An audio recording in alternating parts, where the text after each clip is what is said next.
Right, that's enough intro music, I think. Finally.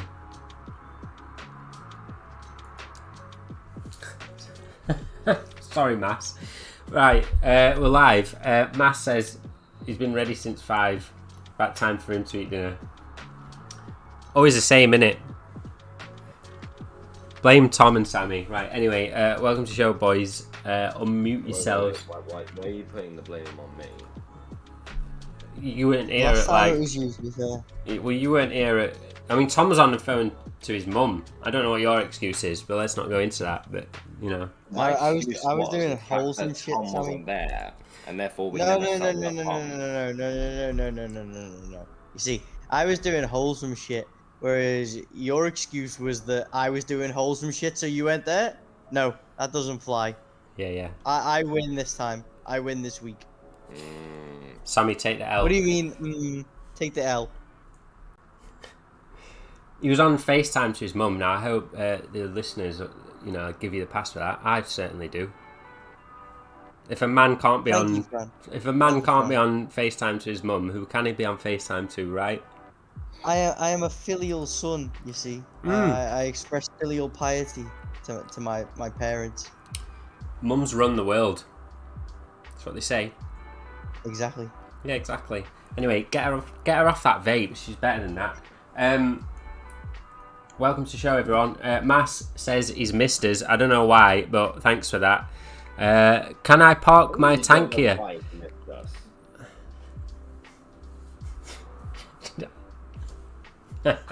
No comment. Can I park my tank here? Cobra Commander says. Well, sure. Who am I to stop you parking a tank? Zas, before the show started, asked everybody how they are, but he's retracted it because I think we didn't answer. But I'm going to ask that to you two now on behalf of Zas Coco. How are you two? Sammy, let Tom go first. I am fucking great. I resigned from my job today, so I am completely free. And the girlfriend has taken the dog to her house because he has to get injections and shit. So I've got no interruptions. You live in the dream, right? Mm. Yeah, I feel like complete bachelor lifestyle. Just walking around like exactly, like a true bachelor. FaceTiming your mum as well. Exactly. You see, I'm a wholesome bachelor. Sammy, how are you? Yeah, I'm doing alright, just hungry. Ordered some stuff, it's on the way. Nice. What have you ordered? A massive... This is called a food stream, because remember last week we were like... Well, we started talking about food at the end, and then the chat like went mad. So we'll just call the stream food stream now, right? Hopefully. See, no one gives a fuck about geopolitics. They just want to know what Sammy's having for dinner. Yeah. Or just the opportunity to talk about what they had for dinner themselves, right? Tell us in the chat what you had for dinner. This is a geopolitics mukbang. Oh, no. Is that where, like, Americans eat, like, big crabs? Yeah, like, they just video themselves having, like, a Big Mac and shit. And, like, they're saying, I love this Big Mac, man. It's so good. Maybe we should move into that, right? I don't think so, personally. No? But... Alright, have you seen those... Wait, have you seen those heart attack grills in America? Isn't it just one place called the Heart Attack Grill, which is like they serve like a burger that's meant to give you a heart attack? Isn't that the whole country? Well, but there's like a specific restaurant in the called Heart Attack Grill where they serve food that's meant to be bad for you, but like all the like waiting staff are dressed as doctors and nurses and if you don't finish it, they spank you. Oh. Well, I didn't know that, Sammy. And alright, fucking Caleb Morpin. What's going on here in the stream? No, this is an actual messed up thing. Like, you pay Jesus Christ, for a burger. The tone of this show just dropped straight away. 5,000 calories. For God's sake, anyway, let's get it on. Anyway, I'll send you a link, friend. You've sent me a link to that place. Like, I want to know. Alright. You want to know about the spanking burger place? Fucking Jesus Christ. It's for research. It's for research, okay? Mass says he's not been able to catch us for a while because the YouTube notifications are shit. Well, sort your life out, YouTube, and your notifications. Anyway, You're deaf to YouTube. any thoughts on the ROC soldiers throwing rocks at a drone? Have you seen that? That's a question from the chat. There's a video. Very, very funny. There's a video of was it a civilian drone, right, this week? No. It was a military drone. Was it? Wasn't it just like a quadcopter thing? No, military drone. Oh right, okay. Well, I'll take your word for it. Somebody flew a drone over. Was it over Taiwan, or was it one of the islands or at a small? Kinmen Island. Right. Okay. Which is it's controlled by the Republic of China, but it's like very close to the mainland island. So that's why the drones had the range to do it, kind of thing. Okay, and what happened? So basically, like it was just basically a trolling mission from the fucking PLA where they flew this like surveillance drone over Taiwan's fucking Kinmen Islands, and they decreased the altitude so that it was literally like within range of soldiers throwing stones at it. Yeah, they got it on video, right? And you got the epic video of fucking Taiwan soldiers throwing stones at the drone, and they all had guns on their backs as well, right? So like, if you thought it was a hostile drone, you'd shoot at it, wouldn't you? Like I would if I had a fucking machine gun, but I don't know. America, though. That's true, Sammy. That's true. You raise a good point there. But they didn't resort to using their guns to bring it down for whatever reason. They were just like throwing rocks at it. Didn't somebody didn't they try and say like, it's actually like a high-powered zoom lens or something? Exactly. Yeah. So the PLA basically said like, yeah, we did this, and the Taiwan Defense Forces said like, well, yeah, they did do it, but it was outside of Taiwan's airspace and it was just a zoom lens. Yeah. But if you watch the video, you can literally see the rocks like. Where they're throwing. If it's a zoom lens, then the soldiers are throwing rocks like however many thousand meters up into thousands of feet in the air. Yeah, thousands of meters in the air. Which, to be fair, if that is possible, then I don't think China can ever take Taiwan because because the stone throwing prowess are just. Yeah, it's like fucking David and Goliath. Those fucking soldiers are like fucking super soldiers throwing stones thousands of feet into the air and recognizing a drone that wouldn't even be visible outside of Taiwan's airspace as well. Yeah, a tiny little quadcopter. The human eye can see this quadcopter like 10,000 feet up and throw like... Because you can see the stone from quite far away as well, so that would be like more like a boulder. So they're throwing like a boulder. That's the Sammy, what are you doing? That's the just reading something to prepare for my part. That's the skills of these soldiers, right? They can throw a boulder 10,000 feet. To be honest, the a whole drone thing got is, like 10 foot above them. Yeah, and the thing is, the whole point of the exercise was the PLA demonstrated that they can penetrate the airspace at such close range and literally get within like 40 feet of the Taiwan soldiers' fucking actual base, which in a combat situation would result in the base being annihilated, of course. And like Taiwan tried to play it off by saying like, yeah, this didn't actually even happen, even though we've got like ultra clear HD 4K footage of it happening. Yeah. Well, you can probably work out, some smart maths guy, from the trajectory of the stone, right? Exactly how high it is. Okay, well, it's not going to be hard to it, is it? So. And I mean, like, it looks like some of the stones actually hit the drone, which shows how low the drone actually is.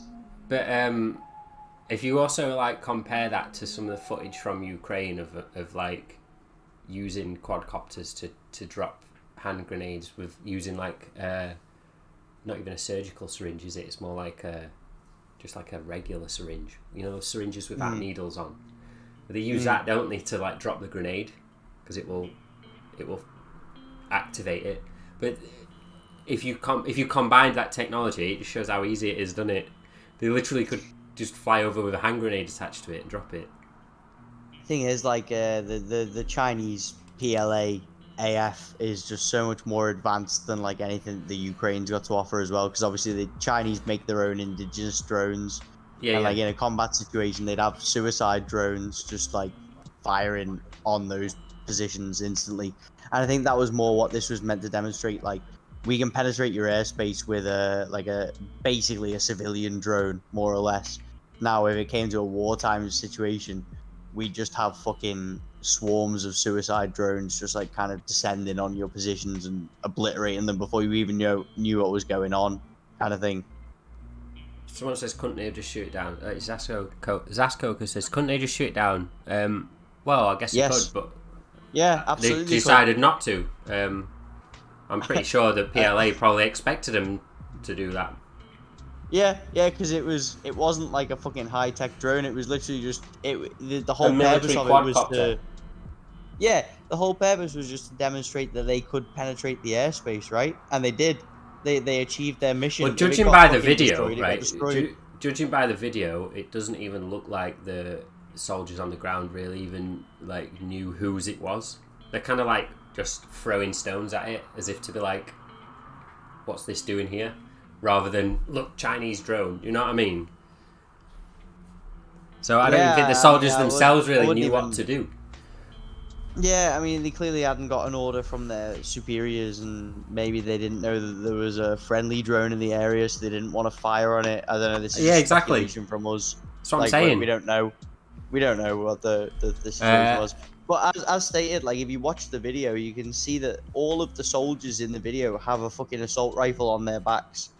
Now, unless you want to pretend that like the Taiwan Defense Forces don't even fucking have bullets in their guns, which is possible, maybe. I don't know. That's not a claim we're gonna make, but like, I guess like that's one interpretation of it. But like, otherwise, it could just be like they were confused. Yeah. They look confused to me. Yeah. They look like who's as if like oh, it could be a civilian who's just flown it over or something, like, you know what I mean? They look like they don't really know what to do. Chef Wholesome, which is, I hope that's your actual name, says, how is the PLA supposed to get the Taiwanese soldiers under their control? What's the objective?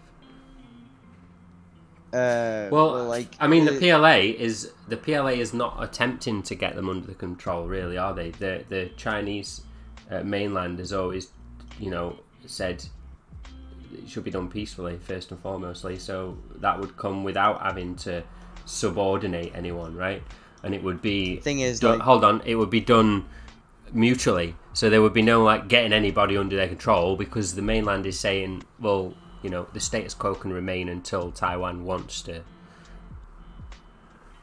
as long as they don't go the other direction, they're happy to just wait it out. Yeah. Do you know what I mean? So, how are they supposed to get them under control? Well, it depends on them, doesn't it? So, if they are hostile, then it's going to be met with hostility. Exactly.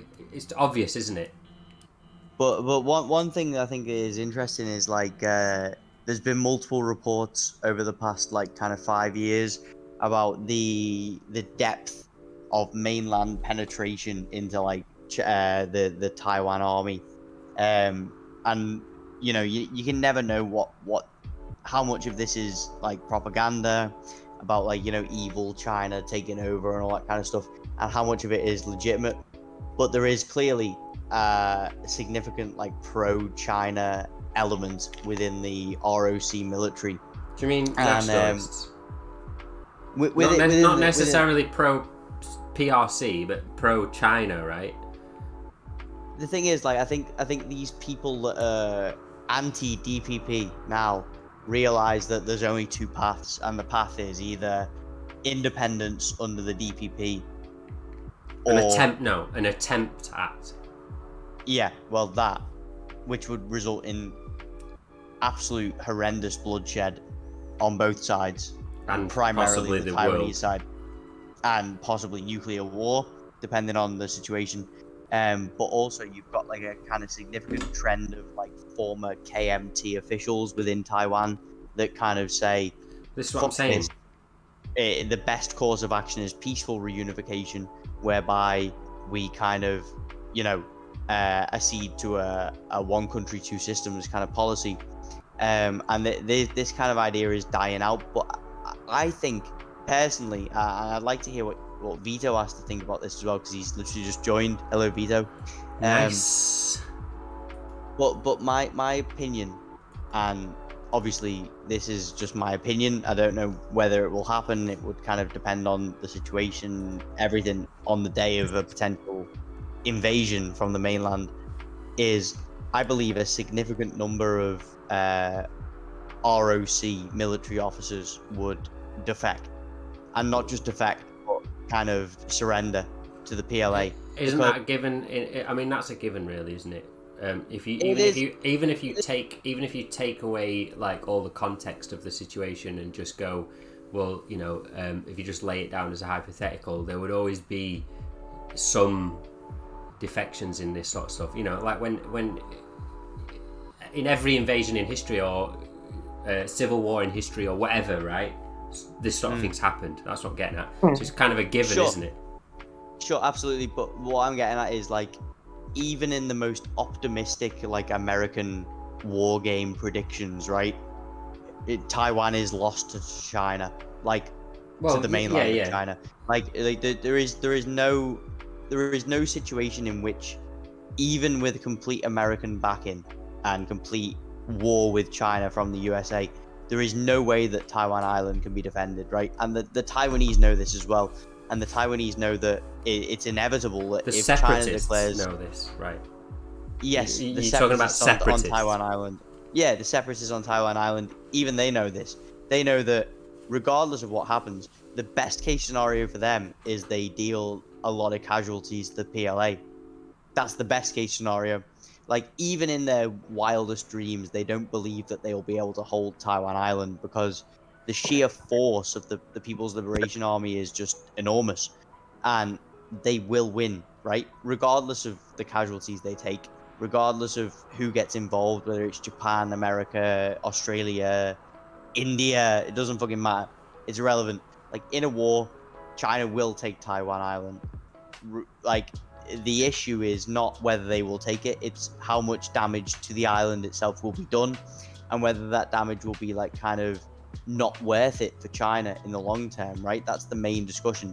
So people in Taiwan who hear this kind of news, they hear this and they're like, well, we're being signed up for mandatory military service. Why would we lay our lives down for an American geopolitical aim? Because that's all it is, really. When even our superiors are saying there is no way we will win, right? In Ukraine, right? But listen. Even but this is what I'm saying, right? Even if you take away all the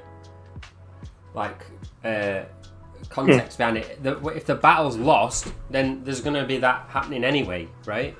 Of course, but that's what I'm getting at. Like, the thing is, the battle is already lost before it even starts, and most Taiwanese generals know that.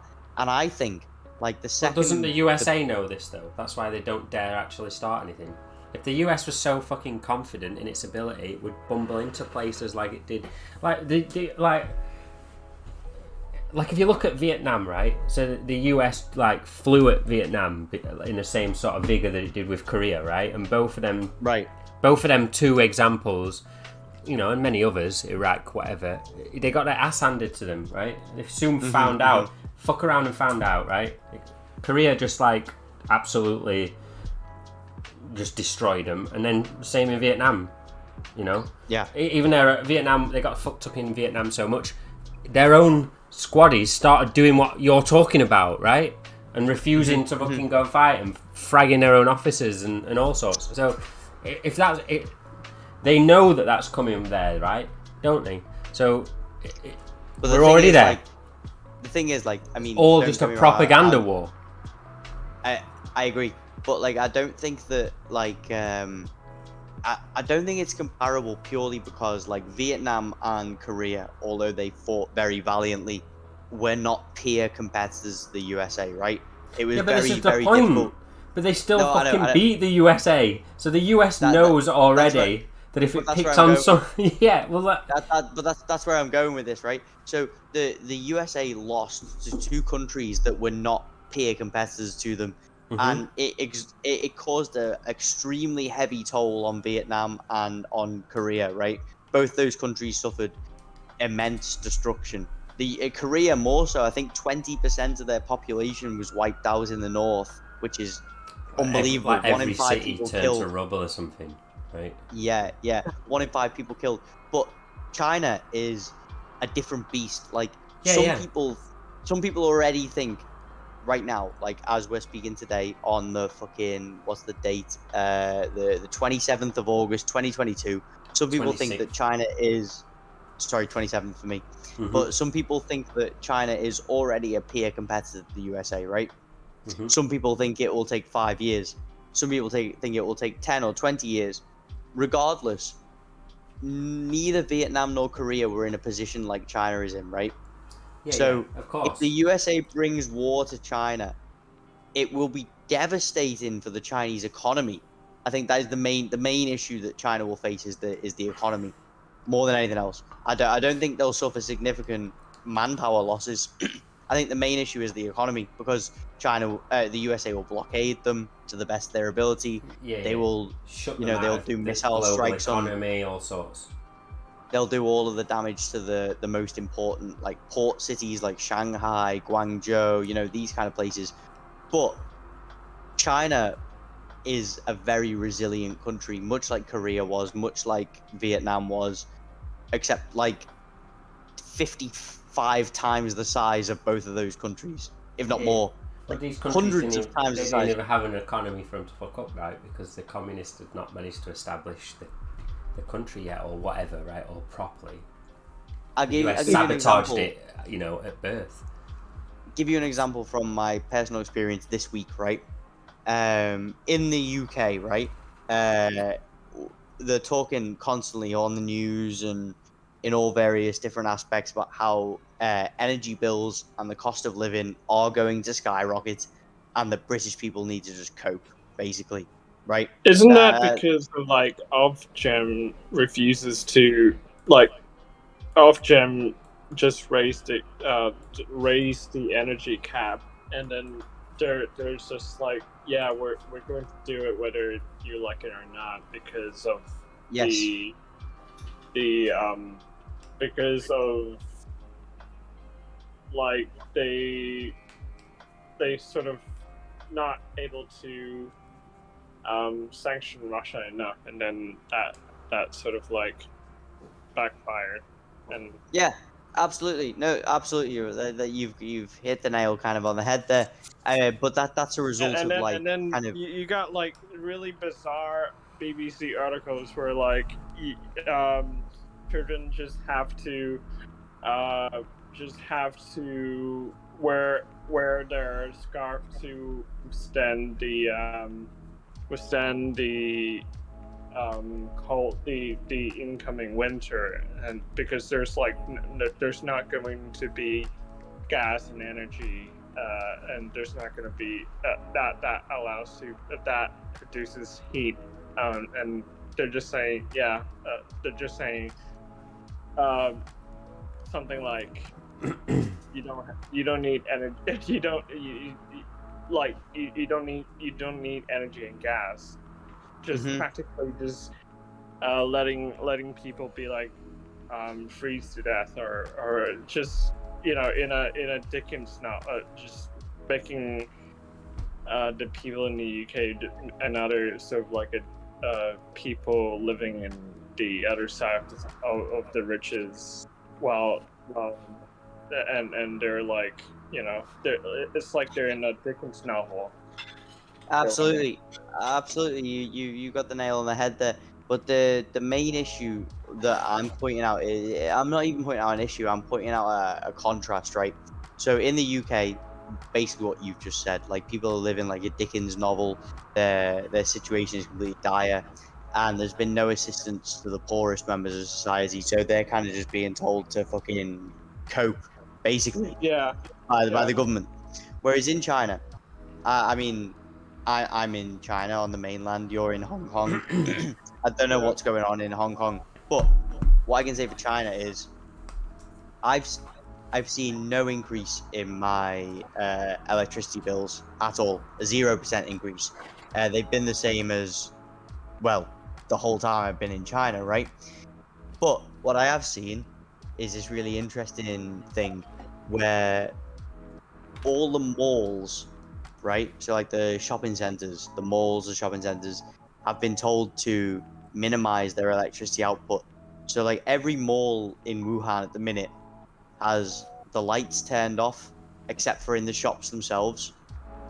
So the shops themselves can have their lights turned on, but the mall lights are turned off, and all of the down escalators, the escalators that are going downwards, are turned off because it's easier to walk down than it is walk up. So the walking up escalators is still turned on, right?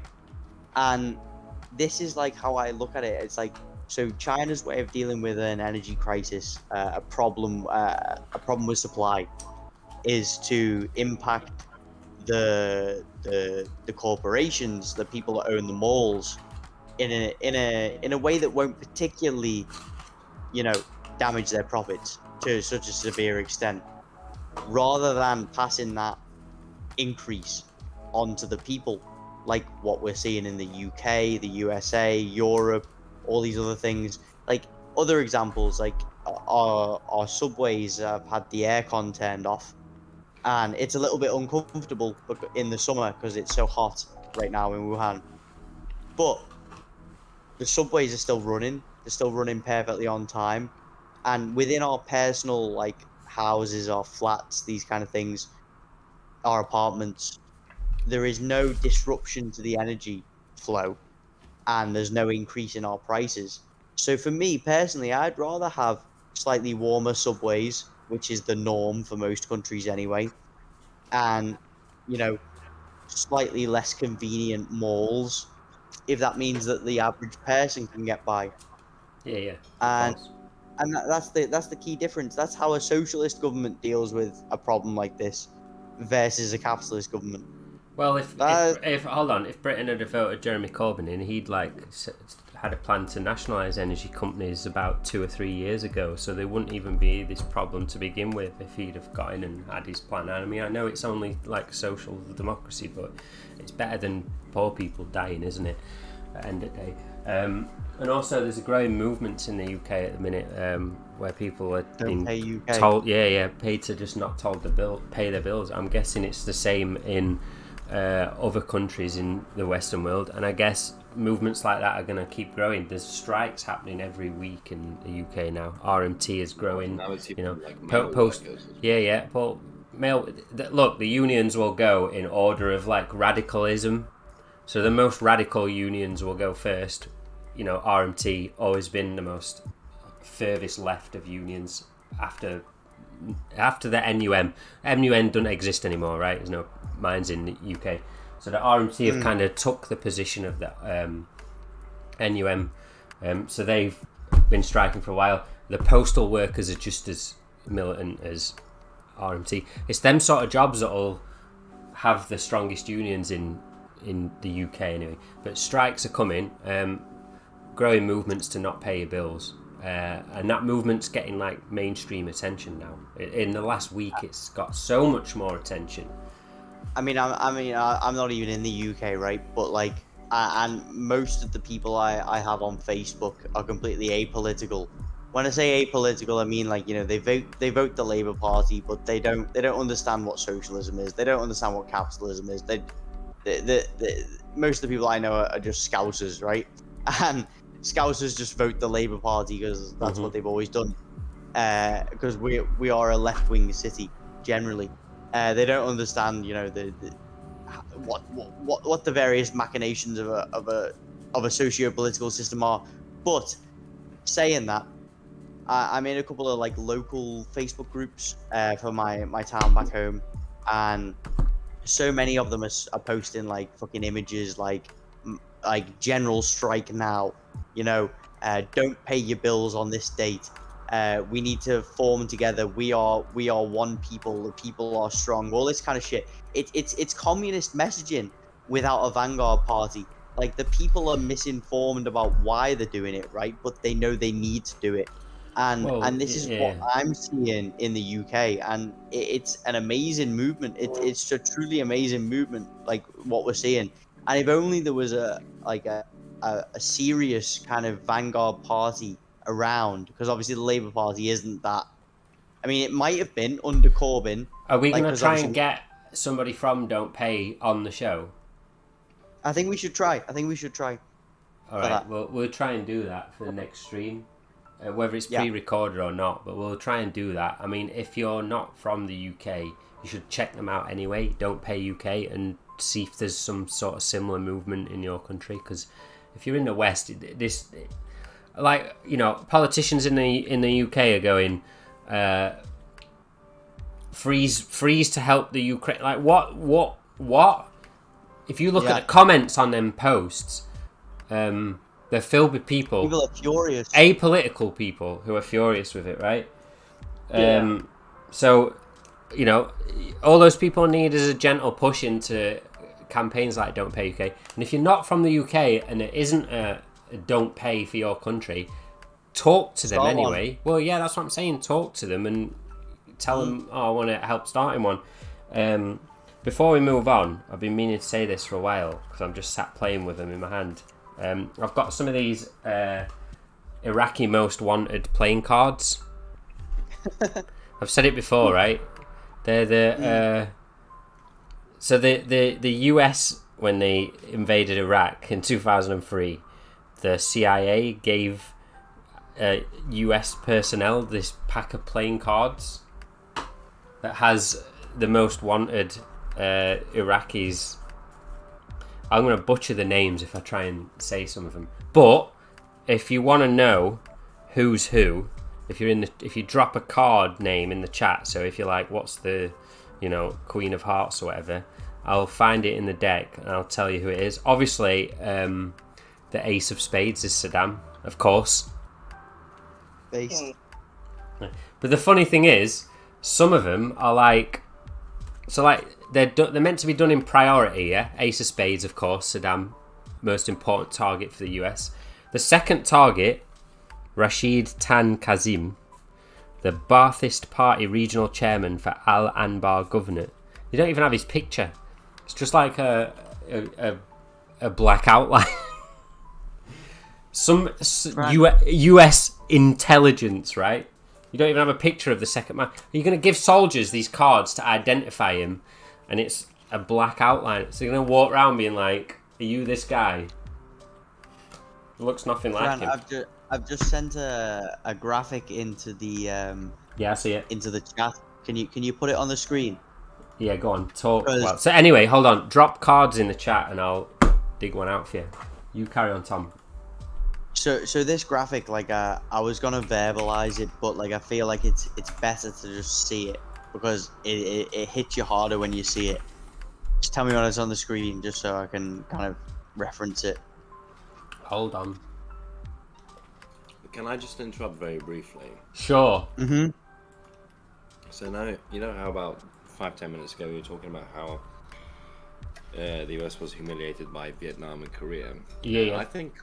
I think that a lot more credit needs to be given to Iraq. Well, I did say that. I did say that at the start. I was just using them as because they're further back in history, right? That's all. Yeah, fair enough. The thing about Iraq is, like, as soon as, like, even though you had the state collapse in its since its previous form, you had all these splinters, militia immediately formed. Obviously, Iran and Syria played a massive role in organizing these militias and arming them. Syria especially played a quite significant role. And ever since then, like, the Americans just acted like they were winning, and in fact they were just being hammered on the ground, and which is one of the biggest reasons they decided to pull out in 2009, pull out most of their troops. And it's another reason why, to this day, you have a big section of the American ruling class and like media and think tanks saying that Iraq was a failure and stuff. It's not like it's not because they're progressives or whatever. They're saying, well, it was a failure because, or they shouldn't have done it because of the war crimes. A lot of not just because of war crimes, because basically them being hammered in Iraq still has its toll on their economy to this day. That's why I think what Fran's saying, I think what Fran's saying. Hold on, Vito. Go on, Tom. I think what Fran's saying when he's specifically highlighting like Korea and Vietnam is that those states decisively beat the USA because the states managed to survive, right? Whereas although we all know that Iraq was obviously a loss in the long term for the USA, they did succeed in their aim of, you know, overthrowing Saddam and overthrowing the Ba'athist government and implanting their own puppet government at the time. I mean, like, the puppet government today is not really a very effective puppet for the USA, but, you know, Vietnam and Korea, they were never... Like, you know, the USA would have loved to have seen, like, fucking Ho Chi Minh and fucking Kim Il-sung fucking hung, like Saddam was hung. Yeah, they would have loved that. Yeah, exactly. That would have been their primary objective. Well, their propaganda would suggest that would, you know, if you were, like, looking in, like, the way that America sits as the global hegemon, you would suggest that they actually did that, but they didn't, did they, in reality? They've had to cope with the fact that they didn't. And Americans are taught that, like, it was a draw and all that, right? Because it's a giant cope. Like, but their like creation story still suggests that they did annihilate these places. They didn't in reality, which is the point I'm trying to make. Your graph's on screen, by the way. Finish your point, and then hold on. Finish your point. Then we'll go to Vito quickly, and then your graph's on the screen. Okay. So the point is just being like, although I completely agree with what you're saying, Sammy, like the Iraq war was a complete failure from a geopolitical perspective for the USA. I do completely agree with that analysis. But because they managed to overthrow the Iraqi state, they did do that, right? As you mentioned previously. I think that gives them the kind of like the plausible deniability where they can say, we won in Iraq because we killed Saddam and that was the whole objective or whatever, even though it wasn't, obviously, and we know that. But they can't make that claim with Korea and Vietnam because they were decisively beaten. You know, the South Vietnamese were destroyed by the Vietnamese government. They stormed in like with tanks to fucking Saigon, and like the USA had to excavate their fucking troops via helicopter and stuff like that. Like that is a decisive defeat. And I think that's the key difference. Although, like, geopolitically speaking, all three were the same. They were all defeated. Like, the USA was defeated in all three arenas there. Mm-hmm. They can still claim victory with Iraq that they can't realistically claim with Vietnam, for example. And that's why they never talk about Vietnam. And they still talk about Korea because the south of Korea still exists. The puppet government in the south still exists. Well, they got to try and force it into existence, haven't they? But they lost based on the fact that they didn't destroy the northern government despite all their efforts, right? Mm-hmm. And I think that's what your point majorly is, Fran, as far as I understand it. It's more just a kind of... Well, it's not even that deep. An understanding of optics. Well, yeah, I was just making the point that, like, the US learnt its place back then, you know, and it's been a giant... Humbled. Yeah, it's been a giant cope ever since. I mean, it learnt its place long before that. Like, when they found out, you know, when Stalin was like, I know you have nukes, that's when the US learnt its place. Because the US was meant to unleash its nuke, and the Soviet Union was meant to go, oh shit, no, you know, we submit to you, right?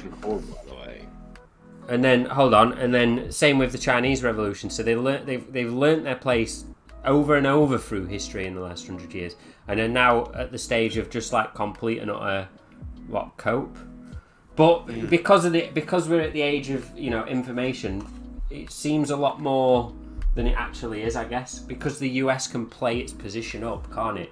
It can make out that it's been really, you know, on the same level as all these countries, but in reality, it's not. Vito, what did you want to say? Can you remember?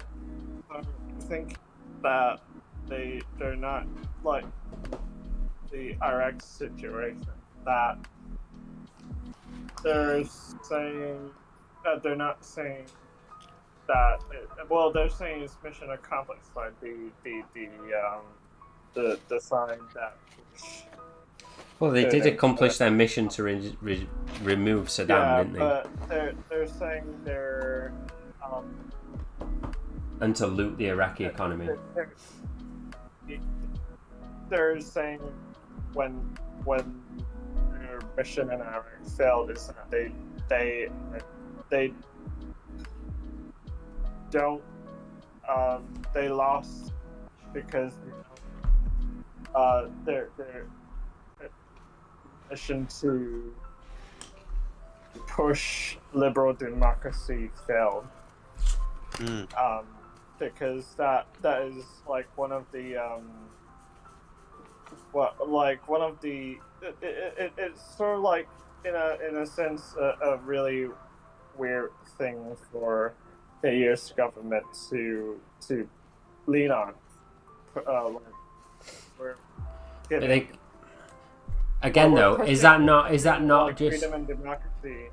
Is that not just like a final cope though? Because like they don't give a shit about spreading freedom and democracy, really, do they? What the US means by that? Hold on, Vito. What the US means is we want a government that like lets us sign off on all that oil looting or whatever.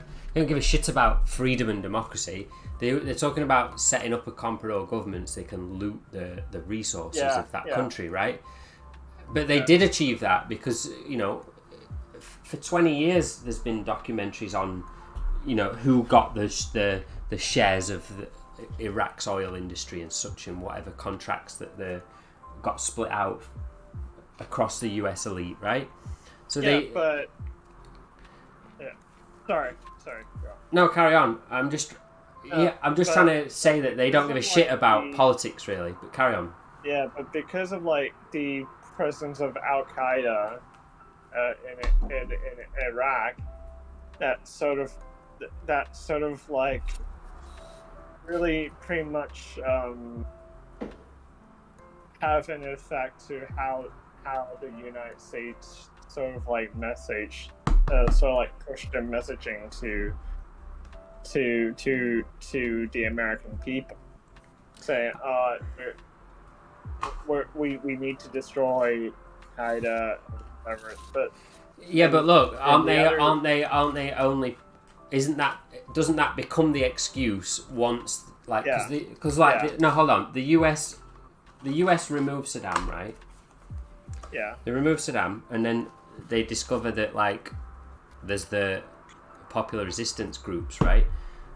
Yeah. It's not ISIS who resisted them, is it, or Al Qaeda, whatever? No. They're the excuse for their continued operation. But hold on, only because they can't turn round to the public and go, actually, what we're doing now is we're just fighting the average Iraqi who doesn't want us there. So they have to create like a bogeyman group, don't they, that's trying to terrorise the nation, but in effect they are the ones supplying it. Sammy, quick, because we'll let Vito finish. Go on, what are you going to say? Shall I tell you how they, very briefly, tell you how they partly how they managed to do that, as in like create... Yeah, go on, quick. Basically, Saudi Arabia, obviously at the behest of the Americans, Obviously. They released approximately 5,000 suicide bombers from Saudi prisons, and they basically smuggled them over to Iraq. None of the bombings targeted any kind of American convoy or American military presence. Every suicide bomber coming from Saudi and released by Saudi went into street markets, mosques, civilian areas, any place where people would gather, and then Al Jazeera and other Saudi TV and oil TV basically would blame the Iraqi resistance for that and say, you're fighting the Americans, but you're blowing all the people up. Yeah, exactly. And that provides them the perfect casus belli, doesn't it? Because the Americans can say, look, we always said we were fighting terrorism. Now look at all this terrorism, right? But it's terrorism that they themselves unleashed to provide them that casus belli to continue the war. And it's the same shit we saw with Afghanistan, right? I mean, the same shit we saw with fucking Afghanistan, like Under the Soviets. Soviet Afghanistan. yes, under the Soviets, but even under the US invasion of Afghanistan, like you saw the fucking like, you know, Saudi puppet kind of like ISIS kind of style suicide bombings, and they would blame them on the Taliban, and the Taliban were, I'm not defending the Taliban, of course, but like the Taliban were the only ones that were kind of holding order within like the tribal communities within Afghanistan at the time, and they were using that as like, much like they did with Iraq, like as a scapegoat, like, oh look, we're fighting terrorism. It's a standard phrase they can use now, like as useful as like we're bringing freedom and democracy. We're fighting terrorism is like the new we're bringing freedom and democracy kind of thing. And that comes after, doesn't it? We've got to fight the terrorists to bring freedom and democracy. Yeah, and it shows the clear difference between like a Go country get that those actually. terrorists. Well, that shows a clear difference between countries that actually fight terrorism, like Syria, for example, or even a more flagrant example, China in Xinjiang, which fought terrorism with education, imprisonment, and re-education. Whatever you think of that word is kind of irrelevant, but like that's what they used. Mm-hmm. Yeah, and then you Like- contrast that with like American fighting terrorism, which is using stealth bombers to carpet bomb fucking people's weddings, using drone strikes to assassinate whole families. You know, it's a flagrant difference between the two different systems of like anti-terrorism, and how one can be used for a specific end. I have to mention the fact that the bombers weren't just used in used in 2003. They also were being used before 2003, such as the Serbian Kosovo War, the Gulf War, Chechen War. Yeah. Mhm. And I think that the landscape, the sort of like a weapon, the sort of like modern weaponry, in a sense that landscape, it sort of like heightened America's full spectrum dominance in order to achieve its objective, and the media really did play a role in facilitating An absolutely massive role. Though, like, not, I think you downplay it when you say they play a role, because they're the primary kind of the mouthpiece of the fucking of the this kind of American hegemonic interest. And like, I think it's really interesting if you look at terrorist attacks in the USA and you compare them to terrorist attacks in Europe, right? In mainland Europe, including the UK, you see a lot more terrorist attacks than you do in the USA. So the USA obviously has its terrorist attacks with like school shootings and shit like that, but when it comes to things like specifically like Islamic terrorism, right? In the UK, we've had a fair few cases of that. In France, many cases. In Germany, a fair few cases. Whereas you look at the USA, very, very few cases. In fact, I can't think of one, except maybe the Boston Marathon bombing. That's the only one I can think of to the mind. That's the only thing I can think of. Yeah. So what I'm getting at here is, and this is it's a little bit conspiracy brained, right? But I'm gonna say it anyway. My assertion here that I'm kind of trying to build towards is that the USA needs to kind of build support for its wars, right? Now, within the USA is a very racist country. It's easy within the USA to build support for their wars. Yeah. Right? Yeah. But within Europe, it's more difficult. So, it would make more sense to have their proxies, Saudi-supplied proxies mostly, especially ISIS and shit like that, to come and do the majority of the damage to Europe, so that Europe is also behind the wars. Because if Europe is seeing the first-hand impacts of these terrorist actions, they're more likely to fucking back the USA when it comes to the USA's military action. Whereas if there was no terrorist attacks in Western Europe, no one would give a shit, right? You didn't see ISIS attacks in Russia. You didn't see ISIS attacks in fucking Belarus. You didn't see them in fucking Kazakhstan because Russia, Kazakhstan, Belarus, these places all have a robust and independent security service that protects them from this kind of thing, right? Whereas They do, every couple of weeks or so, they do like expose hell that was plotting something. but the point is, it never manages to blossom into anything, right? It never actually manages to cause an attack. Whereas you look at the UK, you have fucking the UK supposedly has a really robust like anti-terrorism fucking unit with its special services and all that kind of stuff. But we still have fairly regular terrorist attacks, fucking bombings like the Manchester bombing. You have the like the. There's this book by journalist Mark Curtis. He's basically he has a fairly long title, but basically saying how the UK used extremist groups as something in their pocket, as a battering ram for any kind of aggressive groups in the Arab region, or the rest of the world for that matter. Basically, according to like recent statistics, they have around 20,000 people on their watch list, I think in London alone. And it's basically them just keeping them in their back pocket to send them wherever they are needed. But you see, what I'm getting at is like I think the general consensus of like terrorist attacks in the West is like, and I mean the general consensus from the general public is like, oh well, you know, we supported these guys and now shit's coming home to roost, right? That's the general consensus amongst. But hang on, Vito, one sec. But what I'm positing is that this is an active effort by the USA and their like imperial satellites like Saudi Arabia to specifically target countries in Western Europe as a means to build support for American wars.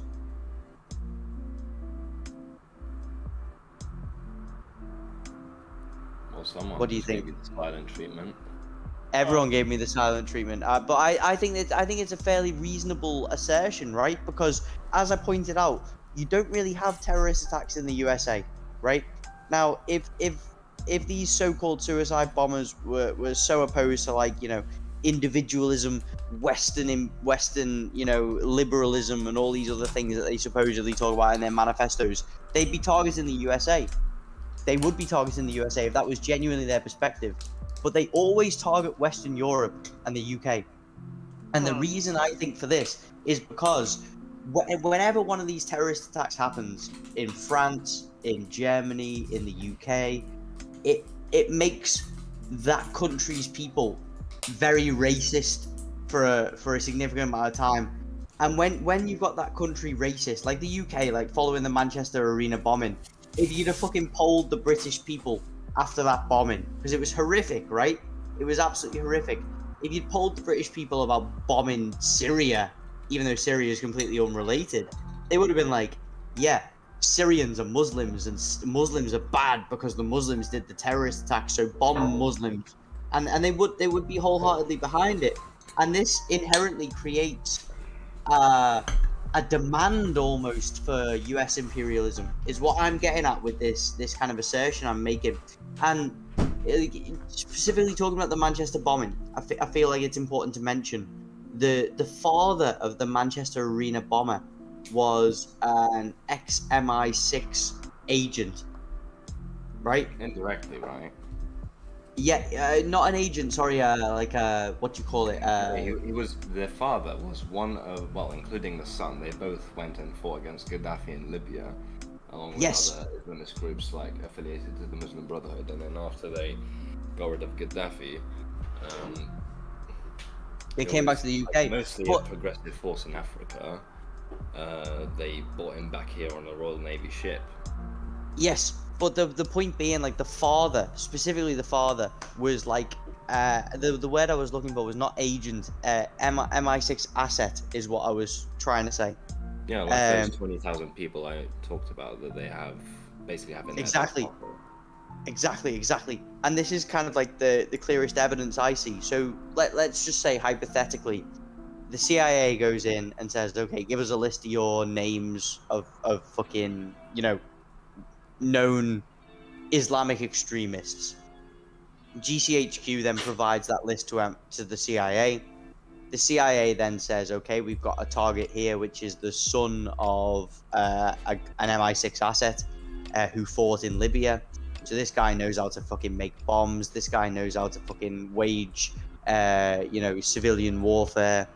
And they simply start fucking plying this guy with fucking, propaganda and, maybe influencing him online. This is purely a prediction. It's purely I'm not saying there's any truth behind this. What I'm saying is, what happened in the wake of the Manchester bombing was an unbelievable surge in like Islamophobia within the UK. And whenever like Islamophobia surges in the UK, if you poll the people generally, they will be overwhelmingly in support of military action against countries they perceive to be the enemy country. Anything that's Islamic, right? And it wouldn't surprise me if you had these. It's very reminiscent of Gladio, right? It's very reminiscent of Gladio. Didn't they get? Isn't there some poll like about bombing Agrabah, which is the city from Aladdin or something? Is that in the US or is that in the UK? US. Same thing though, right? Because it's a Muslim sounding exactly city. But like also that kids are learning Islamic numbers in schools. This is like, wokeness gone mad. Islamic numbers. Numbers are Islamic anyway, right? Yeah, I mean, these things are obviously very funny to us, like, as the bystander. But, like, I mean, with the USA, you don't need a terrorist attack to stoke up, hatred in the USA. It's easy to stoke up hatred in the USA because so many Americans are fucking hateful people anyway, right? I don't think that's a controversial point. Well, I mean, they do have terrorist attacks, don't they? But it's of a different type because it's white supremacist hate crimes usually, like racists. They do. And but, like, libertarians. What I'm getting at is I don't think that they are actually state-sponsored, right? Well, no, they're not. Whereas, but it's a different kind of... it's still terrorism, though. Like, if you're going to say, well, absolutely. They don't have terrorist attack. Well, they do. It's just that it's a different type, right? Sure. I should have specified, like, terrorist attacks that specifically further the US narrative, right? Like, American terrorist attacks are almost always a symptom of their actual, like, decay in society. And they're like kind of legitimate terrorist attacks in terms of the fact that they just people that have been groomed on 4chan or whatever. What I'm getting at is that the majority of like Islamic terror attacks have happened in European countries that were mainly opposed to the Iraq War. Yeah, right? I mean they don't happen as much anymore either, do they? Because all that's over. Because all that's over now as well. Exactly, there's no current target, right? But I mean, it goes without saying, doesn't it? Because before it was Irish terrorists, and before that it was Vietnamese terrorists or Iranian terrorists, right? So it's whoever it changes, doesn't it? Whoever the Russian spies in the 50s, whatever, So it just fit it. It just fits the narrative of the enemy of the day. Like when Islamic terrorism became boring, it became like vital to reinvigorate like the Russian threat, right? And that's why you saw shit like the Skripal poisoning, which to this day I mean this is well, who knows what happens? Who knows what happens? Can you trust the papers? That's the point, isn't it? It doesn't matter what happened. It's like it's about spotting who's got an agenda to tell you a certain version of events, right? Isn't it? And I mean, it's not like this is my personal opinion, not the opinion of Mango Press as a whole. But like, based on all the evidence that I've looked at, like, I don't think that was the Russians doing the Skripal poisoning. I personally believe speculation, it was but I'm not like I don't know.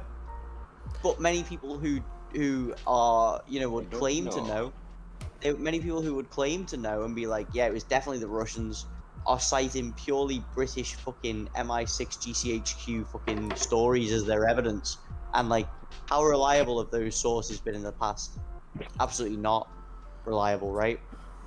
So there was some huge fire in China this week, right? That saw some sort of collective outpour to put it out. What do you know about this, Tom?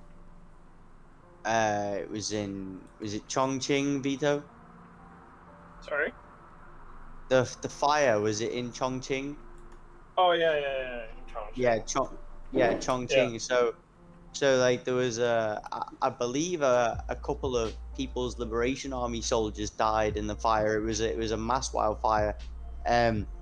Put it into a bit of perspective, in China, the past maybe 5-6 weeks, we've had an unprecedented heat wave, which has caused a lot of issues, including power supply issues, with hydroelectric dams. The rivers that power the hydroelectric dams have been drying up. You've had people dying, like old people dying because of the heat. And we've had wildfires as well. Now the one in Chongqing was the most severe, as of recent news. There was a huge effort from the People's Liberation Army, local fire departments, the People's Liberation Army Air Force were flying like water carrying helicopters and planes with water carrying facilities over the blaze. But what you're pointing out, Fran, is the collective effort, right? Mm-hmm. So, I've seen videos of like loads of people. Yes, so there was hundreds of local people in Chongqing that, because it's hard for Westerners to understand, but the People's Liberation Army in China is so respected, so well respected, that it's hard to fathom for Westerners. Well, it's not, is it? It's not though, is it? No. No. It's not hard to fathom, because how many Americans walk around saying thank you for your service to people? So it's only that, but on like an actual scale, rather than saying thank you for going to Iraq and securing an oil field. Yes, and that's the thing. Like the U.S. Army will go abroad and, as you say, secure an oil field, whereas the Chinese People's Liberation Army hasn't been involved in war since 1979. Yeah, and they take part. The military does. I mean, it does in the West, doesn't it? When like floods happen and stuff, they call in the army to help. Right? It's just that they get used a lot for that. Sure. It's same in the DPRK as well, right? That's why the West can go, the military built this water park, because like the military built it. Yeah, because the military contracted to do construction instead of genocide. Yeah, and in China, it's much more common for the army to actually get involved in like civilian projects than it is for them to actually like especially do war. like firefighting on a scale like this. Yes, and because the People's Liberation Army is so well respected in China, like in China, it's kind of like it's basically sacrilegious to kind of dislike the PLA, because the PLA doesn't do anything to the people. It doesn't oppress the people. It doesn't threaten the people. I mean, it's sacrilege to, but again, it's sacrilege to be like that in the US, right? Whether it's acceptable or not, it's still sacrilege. To understand that mentality is what I'm getting at. Yeah, but I think the scale in China is like, soldiers will drive through the streets. You've got soldiers driving through the streets in the USA, people will just look on, right? Whereas in China, people will literally throw things at the PLA, and I don't mean like tomatoes or stones. So is this just you throwing your knickers at Chinese soldiers? It's not me, but I have yet to see PLA soldiers driving past. But I will throw my knickers when I next see them. But that's irrelevant. But like the people will literally like come out of their shops and throw fucking boxes of Coca-Cola, fucking whatever. They wanted to show their support to the people's army. And with this specific wildfire, that's where I'm getting to with this anyway, there was like a mobilization effort almost that was organized on a grassroots level. It wasn't like conscription or anything like that. The people came together to fight the fire alongside the PLA. So there was shopkeepers coming out with all of their bottles of water that they bought, and giving them to the PLA to provide them a method to fight the fire. There were people coming out with like food and drinks for the PLA to feed them, even though obviously like the PLA has their own logistics trains which feed the soldiers. Like the outpouring of support was incredible. It was millions of people in Chongqing. It's hard to imagine millions of people coming out to support an army, because in the West that wouldn't happen, right? As you say, you've got like in the USA, you've got bootlickers who will come out and say thank you for your service. but you're not gonna have those same bootlickers storming into like the fucking California fucking forests to help fight a fire alongside the U.S. Army. You know, this is the level of They still just dedication walk past homeless vets, don't they? Yeah, exactly. This is the kind of level of dedication that the Chinese people have towards the People's Liberation Army, and it's really like heartwarming, to be honest. Yeah, and it's kind of like different to how firefighters in California, just to sort of like a bit of a context, the firefighters in California, when there was like a massive like flames sprawling across the forest there, right? Like a year or two ago, they weren't actually firefighters. They were like Slaves, right? Or slaves. Slaves. Yeah. They were slaves. Forced to, like, they only got to do this for $1 or even less, and they were there just to being, you know, they weren't there to, you know, to have the capability to put out fire, but they're just there to being used as slaves to do what the elites wanted them to do. And the elites, especially the people who were being appointed in California, they were, you know, that person wasn't there to coordinate how to put out the fire and stuff like that. They were there. He was just, you know, somewhere eating like a really expensive lunch, and he was sort of like forced to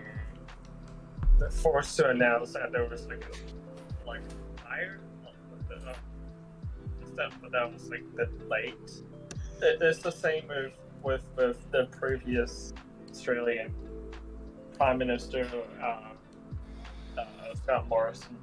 Like before COVID, there was like another massive fire in Australia, but he was apparently, you know, he was apparently going vacation with his family while he was supposed to do his job as a leader to coordinate, you know, how to put out the fire. But that leaves for his decision to do that, and that's why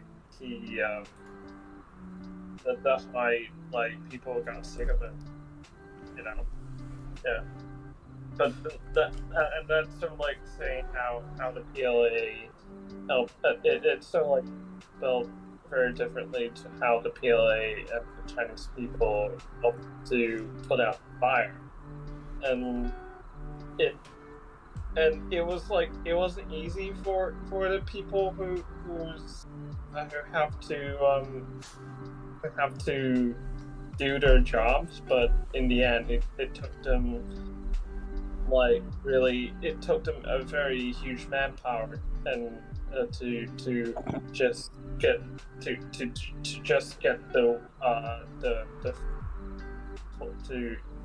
fire to pull out. You know? So is the fire out now?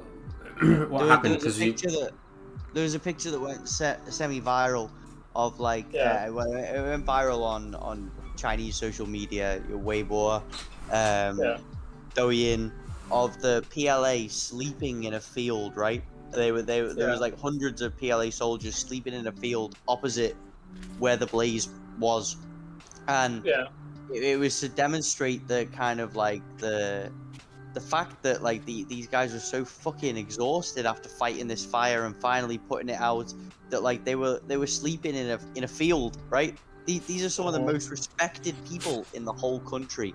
Like in China, the kind of respect for the troops is similar to kind of like, as Fran points out, like the kind of the respect that some reactionary Americans have for their troops. It's the same, but it's almost like a countrywide scale, because the PLA doesn't go and do war abroad. It doesn't go and genocide kids in Iraq.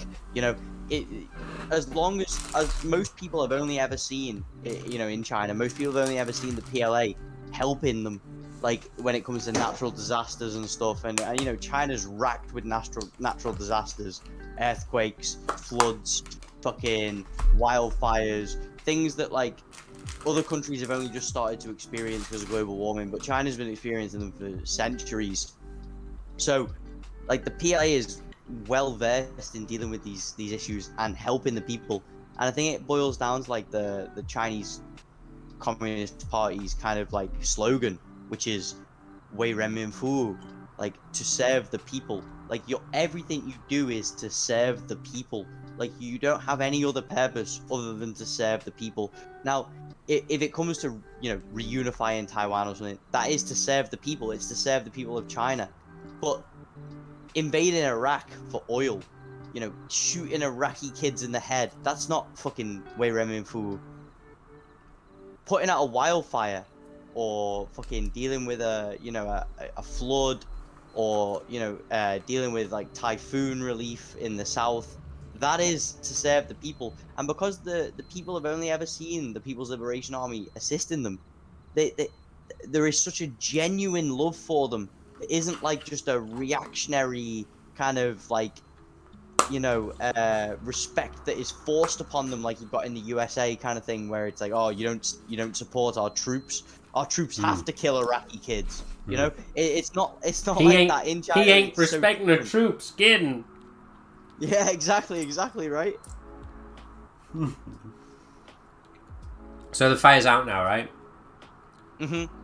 Okay, so yeah, collectively people went and put it out. It was a whole mountain that was on fire or something, right? Insane. Yeah, and like it was mostly the PLA's effort, but the point that was insane. highlighted. But it's an insane human achievement in it, really, when you think about it. Just put like a absolutely. whole mountain on fire. Normally that would just be left to burn, right? Because it'd be like, well, it's too big. What are you going to do about it? People are just like a million people, like you say. This isn't just a team of 100 firefighters. Sure. And like the point was, it wasn't just the PLA. Like obviously the PLA did the the lion's share of the work. They actually did the putting out the fire, but the support that the people of Chongqing gave them was what made this situation viral, as opposed to just being kind of like just an interesting story kind of thing. Nice. Right, Sammy. Was he there?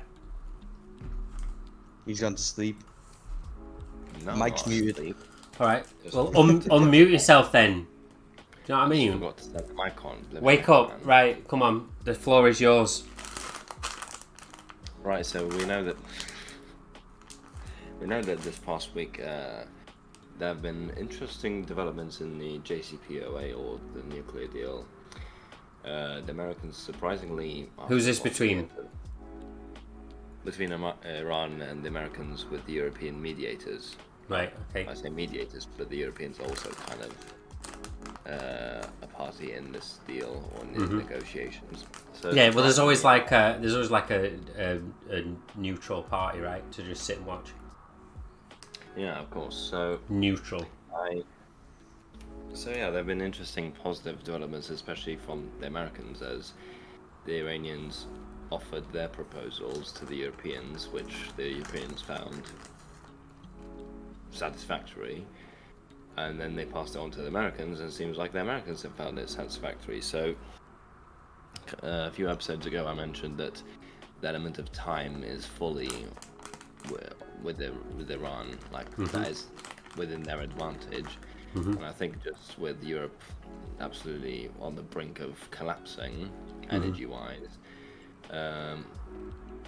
the Americans are, well, the Europeans and the Americans are desperate to make some kind of deal with the Iranians, because if you remember me saying, they know exactly what to do with Russia and China, but they have no idea what to do with Iran. Yeah. And that's why they've been going back and forth so many times on the nuclear deal. The nuclear deal doesn't mean like, well, just a nuclear deal. It means that Iran is free to trade in the world, normally develop and cooperate with other countries, especially surrounding the region, and that would help resistance forces within the region, especially Syria. which is why the Zionist entity, or so-called Israel, have been vehemently against it. Mm-hmm. So, moving back to where I left off from, I think we've reached a point in time where the Americans are basically down to have a deal now. Even the Saudis are not happy about it, but yeah, screw them, right? So, I'm not positive about it, but I'd say it's pretty comfortable to say that within the next month or 2 months that we will have a much clearer picture, and it'll be a lot more likely that another JCPOA will happen. So yeah, that's just basically they moved the Americans into not checkmate, but check. They put them between a rock and a hard place, because Iran has the second largest gas reserves in the world after Russia. Mm-hmm. Also, another thing concerning gas, more recently with Lebanon, as we know, well, as we mentioned on previous episodes, as well as in the Telegram, Lebanon has been indirectly negotiating with, well, not negotiating, but they've been kind of not fighting over, but how do I say this? There's a disputed maritime border between Lebanon and the Zionist entity, and that disputed area happens to have the Karish gas field, which estimates to have around $200 billion worth. Now, obviously, well, the Israelis being the Israelis, they, at the best, the Americans don't want surrounding countries in the region to peacefully develop properly as well.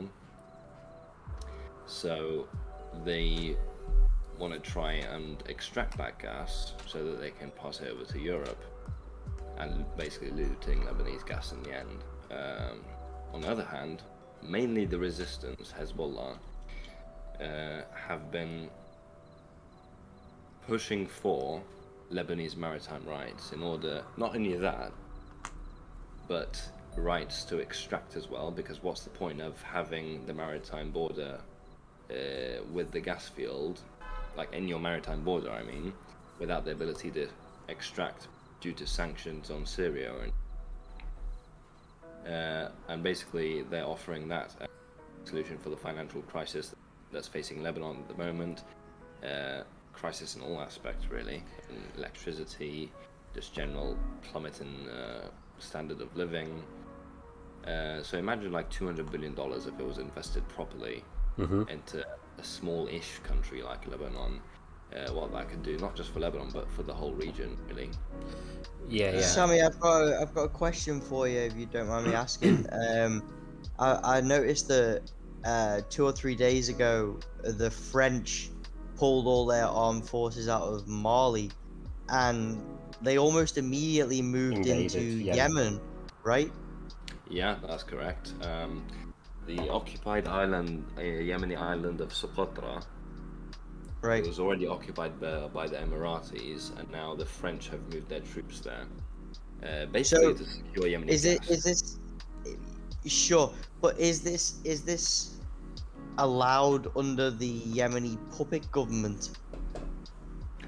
Well, there are a couple of Yemeni puppet governments. One supported by the Saudis, another supported by the Emiratis. Right. It's very factional, but it's definitely unaccepted under the Sana'a government, Ansar Allah. Of course, I knew Ansarullah would not have accepted this, but I was wondering whether it had been like kind of greenlit by one of the respective puppet governments within the occupied portions of Yemen. Yeah, of course it would have been. Right. I thought so. What else was I going to say about Lebanon? Oh yeah, about the dispute over the Karish gas field. Obviously, the disputes and negotiations are not done directly. There's an American quote-unquote mediator. It's not really a mediator. The guy appointed for that, Amos Hochstein, was Israeli born and raised.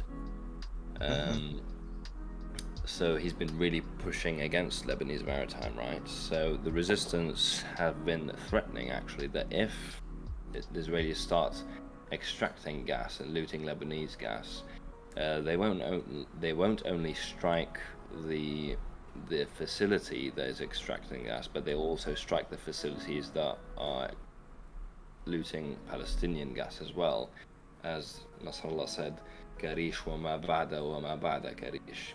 So, like Karish gas field and what's beyond, and even further beyond Karish gas field.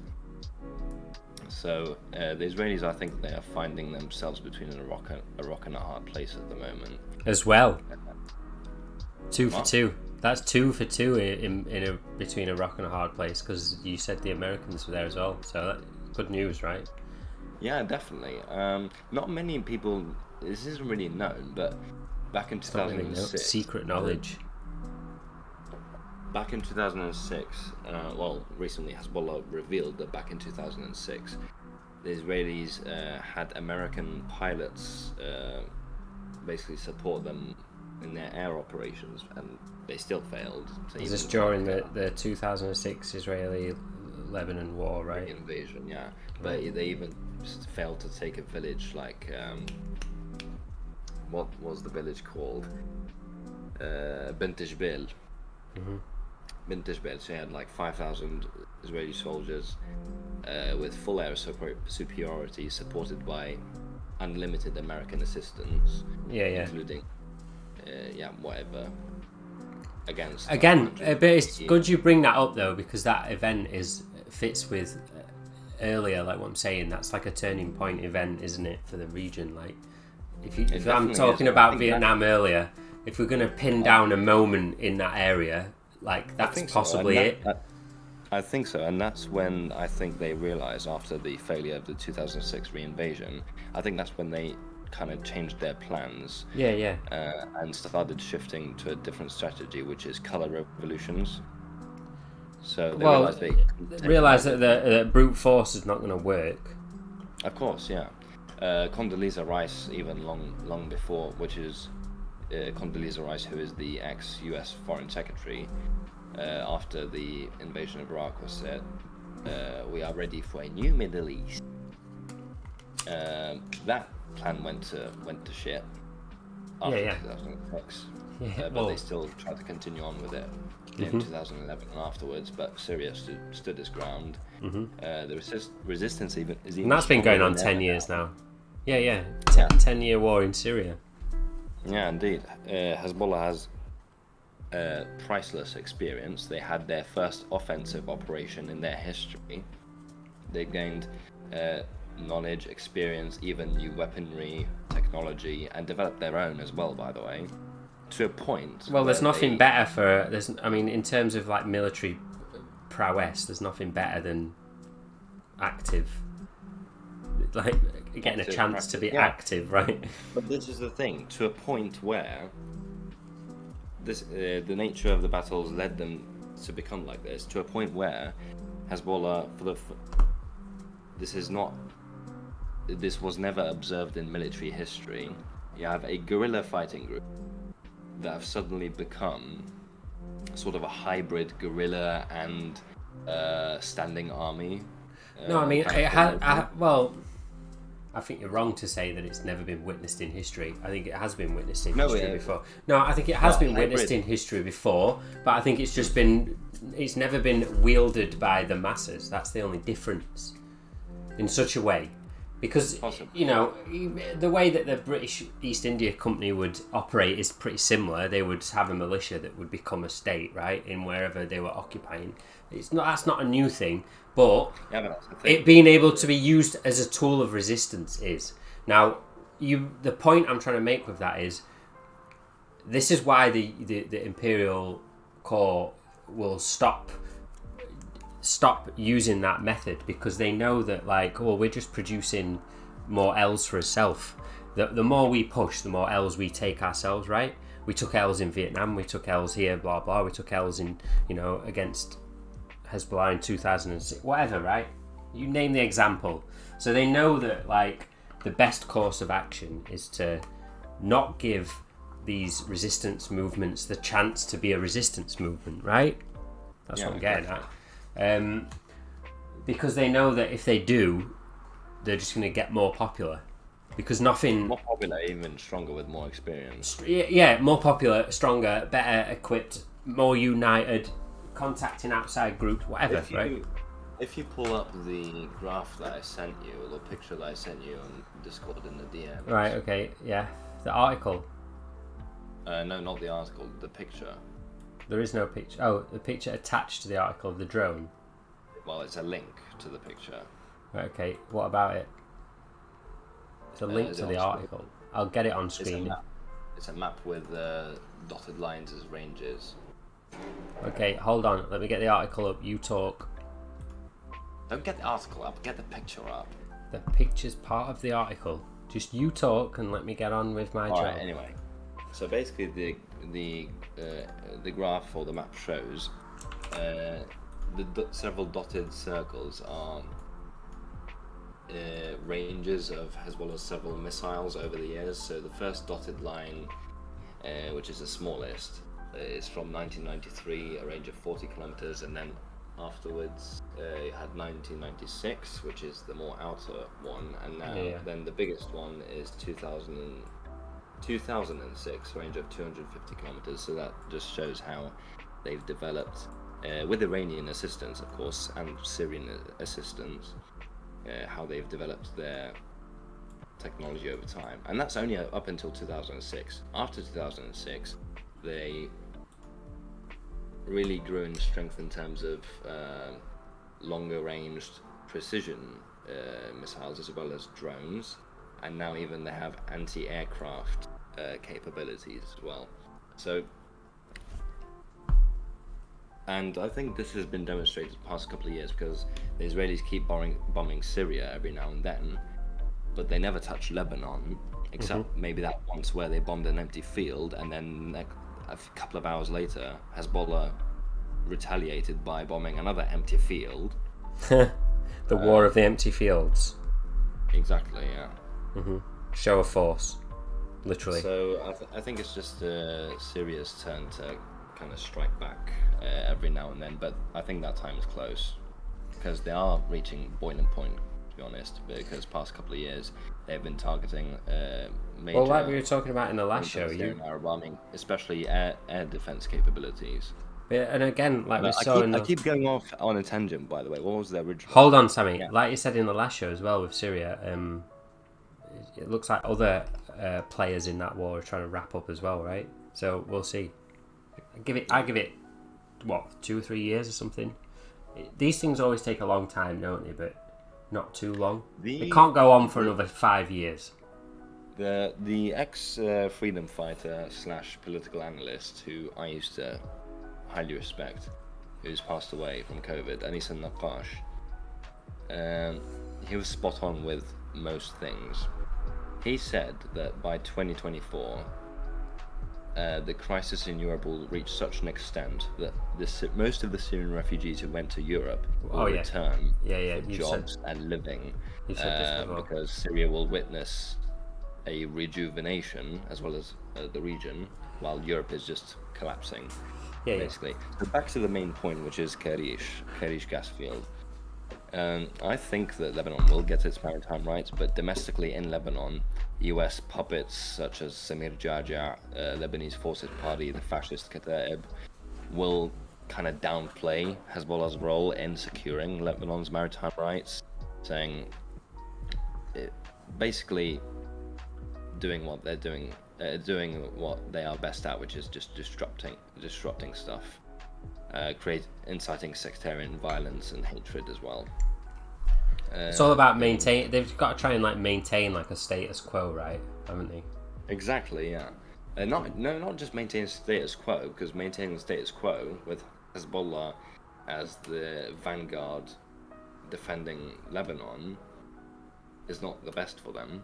Well, it's not, is it? But it's better than the alternative option, which was 2006, and you know how that ended, right? It's still better than 2006, because the Israelis will think 1,000 times before even setting a finger in Lebanon. Exactly. Never a drone there.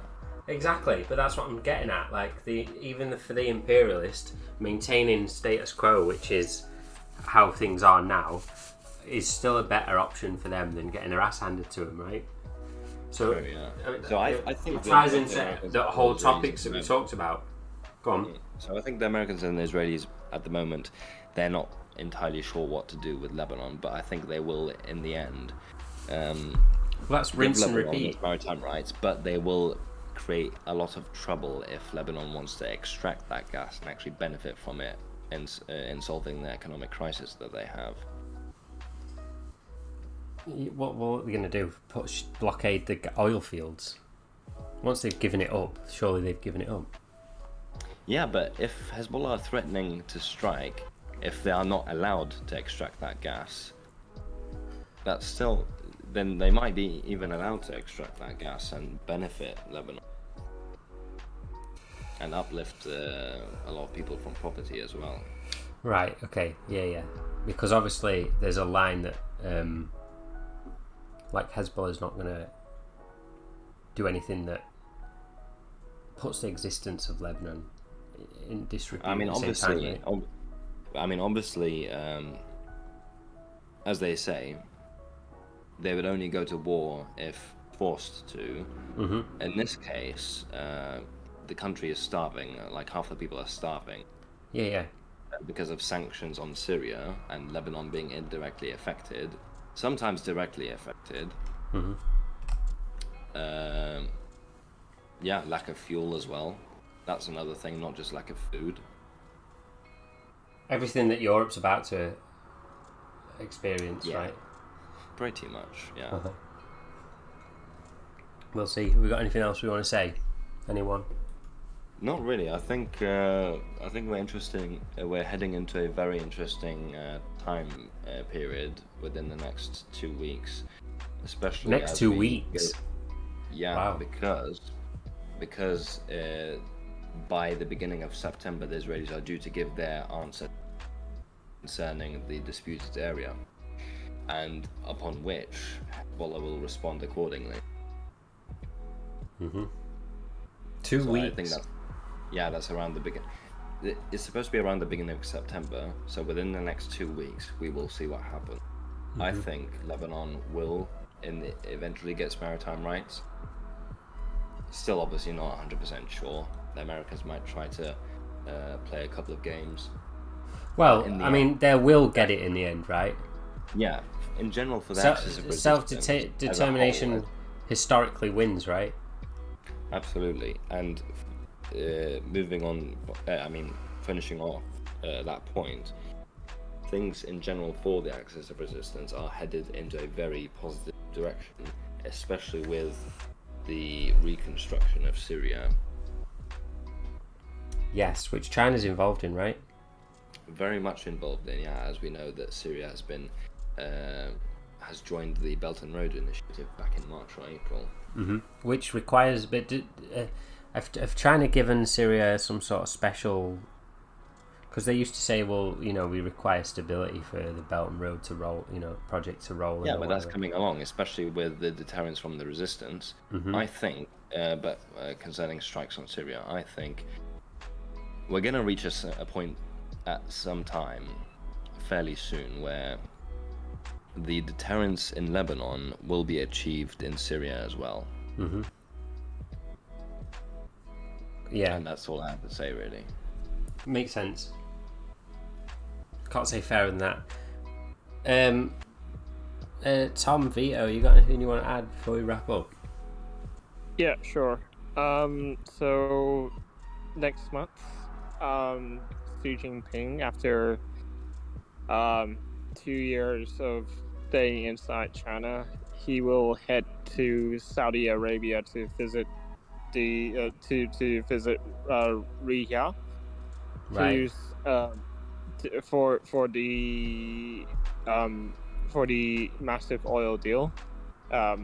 This is like sort of like a response to Biden's failed meeting with bin Salman, who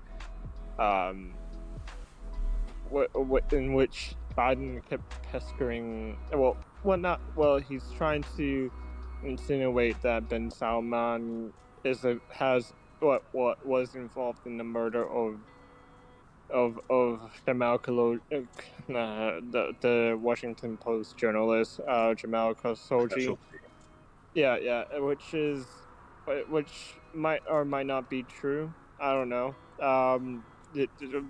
With the details was very hazy, but anyway, so it would be like, because Saudi Arabia is one of the countries that joined the Belt and Road initiatives. There would be a lot of collaboration when it comes to businesses, and also would be having more of a what would be fairly aligned, not in a ideological sense, but mainly just what sort of interest that Money talks. What sort of interest that China, both China and Saudi Arabia wants to have an agreement on. So, but yeah, like I said, mostly oil, but also business opportunities, and it has been said that Xi Jinping would want to sorry, I won't say what he wants to, but Xi Jinping would probably use not Xi Jinping, but Saudi Arabia would use this relation with China as a bargaining chip to pressure Biden to sort of like get closer to the Saudi Arabia, which might get which some of the public in America would be fairly sensitive to, because of the amount of scrutiny both Saudi Arabia and America both pull themselves into, and it's kind of hard for me to say if Biden would be resetting the relationship with Saudi Arabia just because Xi Jinping is going to is going to visit Saudi Arabia and stuff like that. Yeah. Well, we'll see what comes of that, right? When's that happening? Yeah. Next month. Okay, cool. Yeah. I'm pretty sure we'll talk about it. Nice. Yeah. Tom, you fallen asleep? Guessing he has. I would probably fall asleep as well. Well, he's not been to bed yet, right? He stayed up all night. Is Tom asleep? Well, probably. It's like, what time is it, Vito? It's 7:30 a.m. Right. There you go. He's been awake all night. He's got no job now, so he's getting old as well, right? Fucking hell. Yeah. Let a man sleep. Anyway, we'll use that as a good sign for the end of the show. Sammy and Vito, thanks for joining us, and Tom, sweet dreams. Thanks for listening. Cool. If you've made it this far, don't forget to press like. Don't forget to subscribe to the channel. Yeah. Don't forget the cheeky t-shirts we have. And also the merches, which we probably used to put out a lot, did we? Do we still have to say? Do we still have to? What? The website for it, or is it still, For what?